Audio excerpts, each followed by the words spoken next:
Page. It's a very long runway.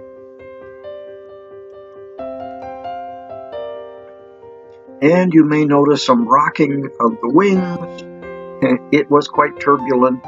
They're nice thermals, which would have been really good in a sailplane. Page, Arizona is right next to the Glen Canyon Dam and Lake Powell, both of which are north of the Grand Canyon, northwest. And the water that's backed up in Lake Powell eventually it's the Colorado River, and it goes through the Grand Canyon, and it goes on to Lake Mead. Lake Powell is also down 100 and some feet, and you can see the white bathtub ring sort of on the edges. A lot of Lake Powell is a narrow waterway because there's a large canyon that was filled with water. The amount flowing out of Lake Powell can sort of control the amount of water in Lake Mead. They both work together. And Lake Powell is notorious for having lots of houseboats. You can see the marina just on the right side of the screen. I think we'll get a better look at it. I didn't really spend a lot of time taking pictures of Lake Powell, which for reasons I'll explain later. But there's a large marina, and actually a couple large marinas. This is kind of typical of the flatter desert areas. There are flat areas and then the canyons where the river is either flowing or where the reservoir is. This will be, I ruthlessly cut it down to 18 minutes. It's kind of a long and slow video. This was on a trip. I'm flying from Page back to Overton, and among other fun things I had, down low at 1,000 feet, there was about a 20 to 25 mile an hour headwind, plus the turbulence, and up higher there was close to a 40 mile an hour headwind. So I was trying to fly low and avoid most of the headwind. You can see up ahead is another large marina and a bunch of boats actually moored out there. I think most of them are probably houseboats. Now the Glen Canyon Dam is off to the left-hand side. I'll make a turn and you'll be able to see that at least briefly. You can see a lot of Lake Powell is it's like a canyon, and you can see the edges. I think this is the turn. That's the marina with all the boats and a bunch of moored boats out there, it looks like. Now we're looking west, and if we turn a little bit more, we'll see the upper part of the dam, or the reservoir part, and of course off to the left-hand side, the river is going down into the Grand Canyon.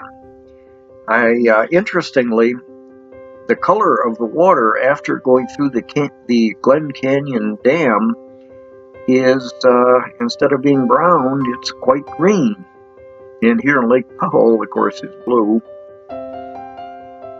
But the river going to the Grand Canyon is sort of on the upper left corner of the screen. And again, there are reasons why I didn't get very good photos of this.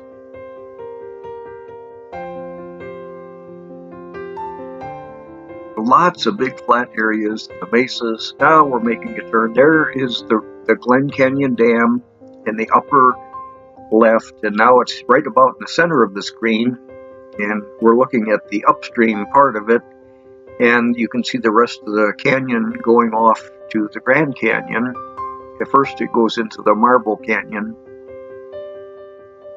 And we're doing a 360-degree turn, another look at the marina. And I didn't spend a lot of time over here taking pictures because I wanted to make it home. It was nonstop from here, and the fuel supply was adequate, but with that huge headwind, I wanted to conserve as much fuel as we as we could. Interestingly, if you look at the bottom and watch the shadows of the clouds, those are the black patches, you can watch them move over the ground, and they're heading pretty much directly towards us. That's the headwind. And the turbulence, the thermal turbulence, is the rocking of the wings. Again, I couldn't help but think it's annoying in a powered airplane, but those thermals, the turbulence, would have been really nice in a sailplane. This is kind of the typical landscape all the way from here to Overton. There's nothing really super good for canyons and so on.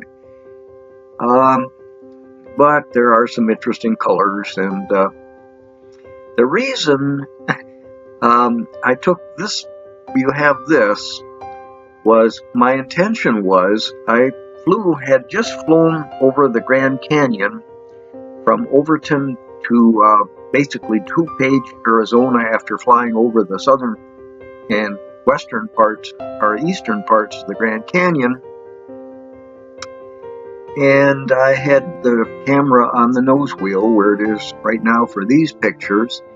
I only have an hour and a half of battery life in the camera, so I had used a remote to turn the camera on when I got past the western part of the Grand Canyon, where the lava flows were on the last video. So I had what I thought were some really great pictures in the eastern part of the Grand Canyon, and then on the Marble Canyon, and then the Painted Desert. I thought, boy, this was really going to be great, and my remote control had failed to turn on the camera. So when I got to Page and discovered that, I triggered the camera manually, and just to get something on the return flight. So I didn't get all the great video I thought I was getting from the eastern Grand Canyon. I won't be able to do it again on this trip, because in order to get freedom to fly anywhere, I had to climb up to 15,500 feet, and I was on oxygen, and I used up my oxygen supply, and I have to go to True Flight to get it refilled.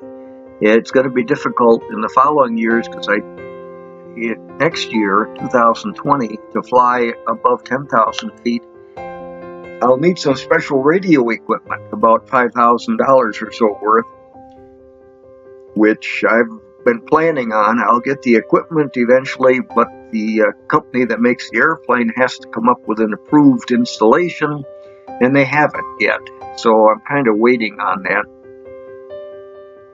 So anyway, this was kind of my last chance for a while to fly over that part of the Grand Canyon. But there are corridors that you can fly through at lower altitude, and I'll look into those. I do see in the screen there, just a little bit to the left, center, there's looks like either a water hole or a reservoir.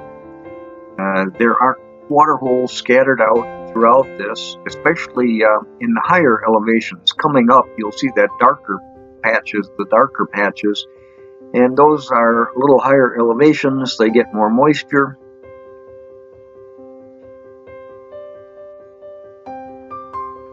And again, this is kind of boring all the way. It was even more boring in the airplane, bouncing around at, with a ground speed of maybe 75 or 80 miles an hour, which was all I could manage into that headwind. And of course, keeping a close eye on the fuel.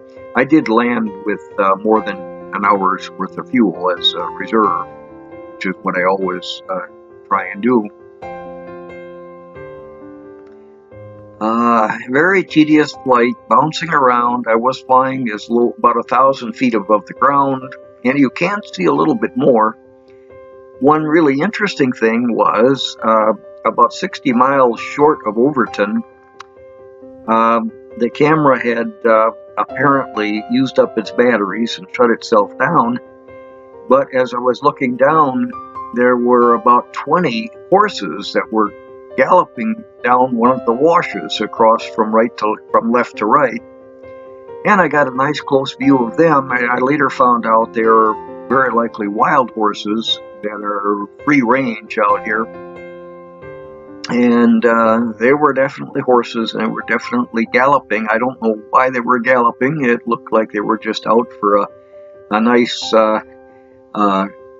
scenic tour.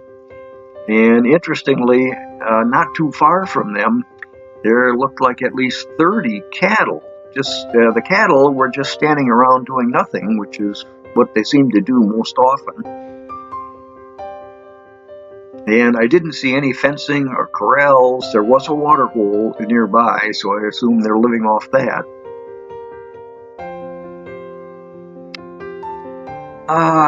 We're still flying basically west, and you can sort of see there's some higher ground and some cliffs. Right now they're towards the center of the screen, just on the horizon. There are several towns there with airports. There's Kanab and Colorado City. Colorado City is notorious for the bigamist cult. They're all along there. I think this is called the Colorado Plateau.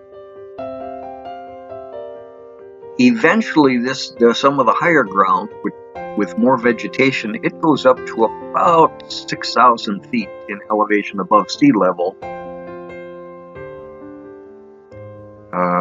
Page, Arizona, I think, if I remember correctly, is about 4,300 feet above sea level.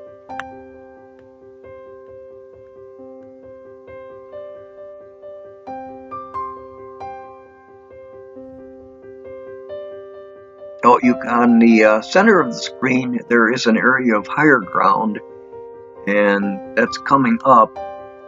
It's that lighter area, and off to the left, off to the right, you can see just barely some cliffs. They're dark, and they're those are the cliffs by Kanab or Colorado City, and right behind Colorado City would be Zion National Park. The visibility, of course, is good. You can see a long ways, except my airplane, especially with a headwind, it doesn't cover a lot of distance in a hurry.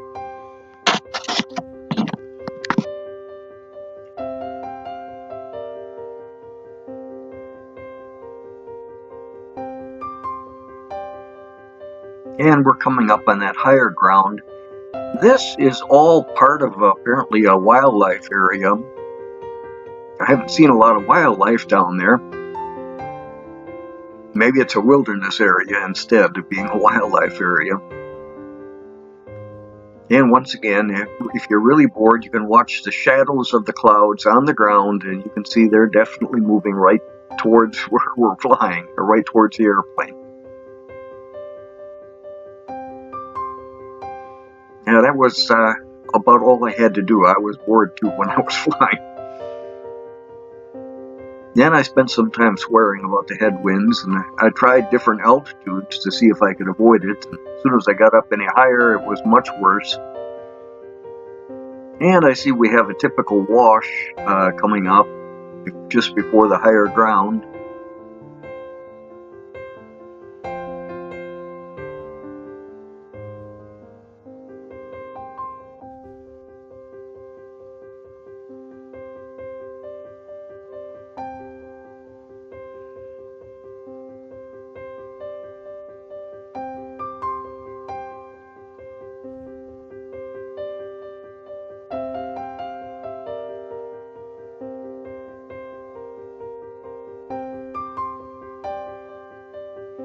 And I had to climb up a little higher because the ground was going up, which put us a little bit closer to the bottom of the clouds. And it also increased the headwind somewhat, so I was going even slower over this high ground. As soon as we got over this and the ground dropped again, I flew lower.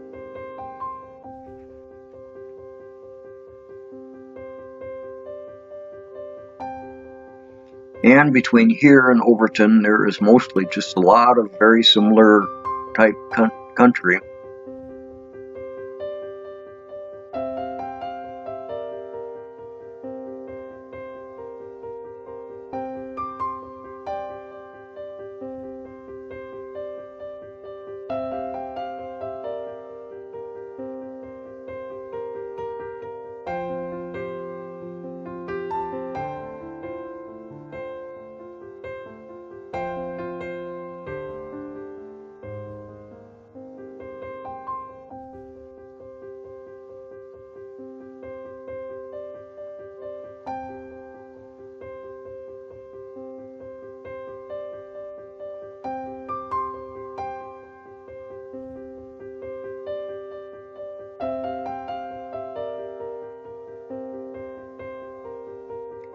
It looks like there are some roads or trails down the center of the wash. In general, the roads or trails tend to follow the washes, I assume because that's fairly flat to start out with.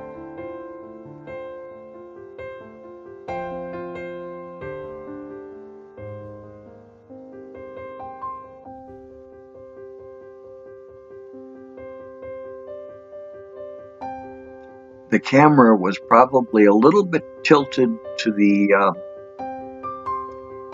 right, or actually to the left. I didn't quite get it level. And we really weren't flying crooked with one wing down.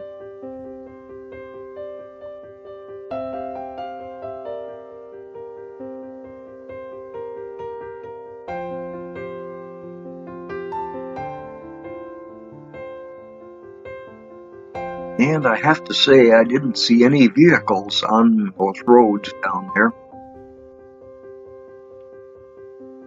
Oh, another water hole with brown water, it looks like. That's in the lower left.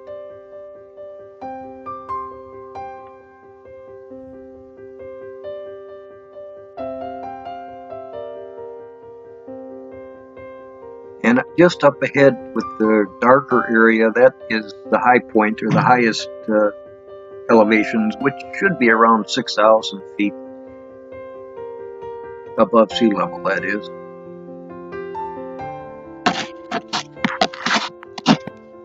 And fairly soon, the camera will run out of battery, and all I had is this tedious stuff. It's pretty much the same. There are some flatter areas between here and Overton, but in general, this is kind of typical all the way.